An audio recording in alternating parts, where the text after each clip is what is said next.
Hello everyone. Today we are going to discuss about the sensitization and the protective action of the colloid, and in which case such type of sensitivity and protectivity is needed. Firstly, it is applicable in case of lyophobic colloids, because in case of lyophobic colloid, dispersion phase has very less affinity for the dispersion medium, and if the dispersed phase has less or very low affinity for the dispersion medium, then there are high chances for their separation and for the instability of lyophobic colloids. And also these lyophobic colloids are very unstable. They are irreversible.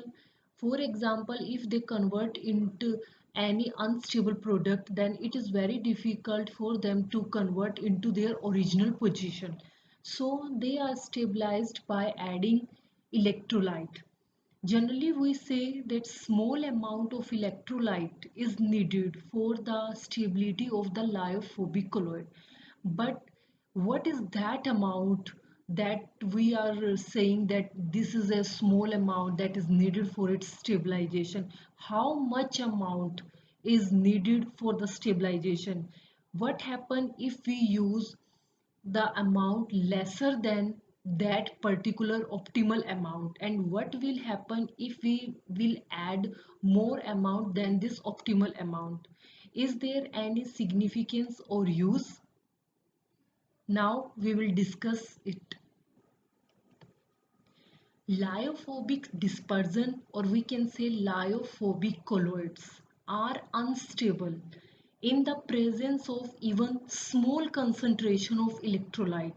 The reason is due to neutralization of charge on the particle, because lyophobic colloids are stable because of the charge present on the surface of the electrolyte.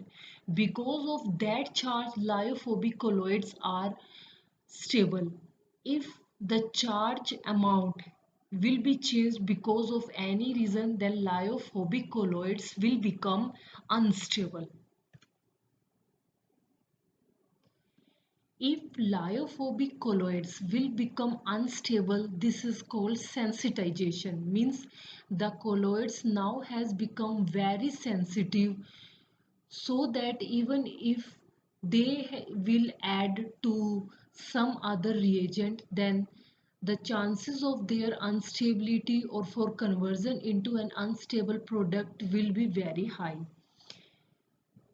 If a very small amount of hydrophilic colloid is added to hydrophobic sol, it is sometimes observed that the latter, means hydrophobic colloid, has become more sensitive to precipitation on subsequent addition of electrolyte. The sensitization may be partially due to adsorption of oppositely charged hydrophilic sols on hydrophobic particle. For example, if on a particular hydrophobic sol, hydrophilic colloids are added and they are of positive nature, then we are going to add some more hydrophilic colloids of negative nature, then this positive nature and negative nature will combine or cancel out the effect of each other, and now the hydrophobic sol will become more sensitive. If any unwanted reagent come in contact with hydrophobic sol, then there are high chances of its instability. This is called sensitization. As its name suggests, sensitization means the product has become more prone, more sensitive for any chemical reaction. To avoid the problem of sensitization, there is a term which is used, which is called protective colloidal action. What is this? What is protective colloidal action? When a large amount of hydrophilic colloids carrying opposite charge is added to hydrophobic colloid, means if hydrophobic colloids have negative charge, then hydrophilic colloids will have different charge. If hydrophobic colloid have positive charge, then hydrophilic colloid will have negative charge. The charge of hydrophobic and philic should be different from each other. So if we add large amount of hydrophilic colloid to hydrophobic colloid, inside there is hydrophobic and outside the adsorption of hydrophilic colloid is going through, then these get absorbed. Hydrophilic colloid will get absorbed on the hydrophobic particle and form a protective layer. This adsorption layer prevent the precipitating ion reaching the Sol particle and hence preventing the coagulation. Now from the top view, if we will see, then the chances of viewing hydrophobic colloids are nil because the hydrophilic colloid had formed a complete layer on the surface of hydrophobic colloids. Now the reaching particle can only see the hydrophilic colloids. It is not reachable to the hydrophobic colloid. So the adsorption layer means the hydrophobic colloid prevent the precipitating ion reaching the Sol. Now the precipitating ion can't reach the inner hydrophobic colloid and hence its coagulation can be prevented. And entire colloids are thermodynamically stable now and behaves like hydrophilic colloids because hydrophobic colloids are inside and it can't be seen. From the top point of view, only the hydrophilic colloid can be seen, so the whole system now will behave as hydrophilic colloids. And the colloid which has adsorbed on the surface of hydrophobic colloid is called protective colloid because it protects the inner hydrophobic colloid from coagulation, so it was named by the scientist as protective colloid.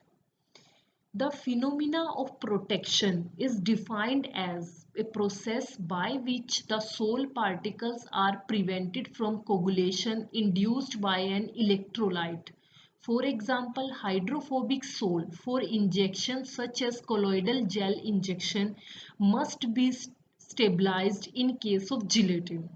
The protective property of colloid is expressed in term of gold number. Now we have to decide how much amount of electrolyte is optimum or will work as protective action. So this was given as gold number.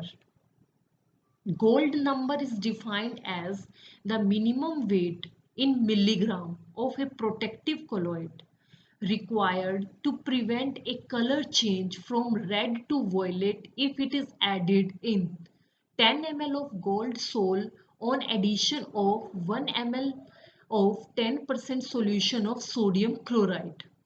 Lower the gold number, greater the protective action. For example, if bismuth subcarbonate does not dissociate sufficiently in a dispersion. Now if tragacanth is added, it provides a protective action. If bismuth subcarbonate is ionized, then tragacanth react with positive ion of bismuth and form a gel. Now there are a gold number of some material. For example, gold number of gelatin is 0.005 to 0.01 and albumin is 0.1, and in case of tragacanth gold number is 2. From these three, the gold number of gelatin is lower. It means it will provide a greater protective action and it is a good protective colloid. Among these three, tragacanth has highest number, so it is not as good as gelatin is.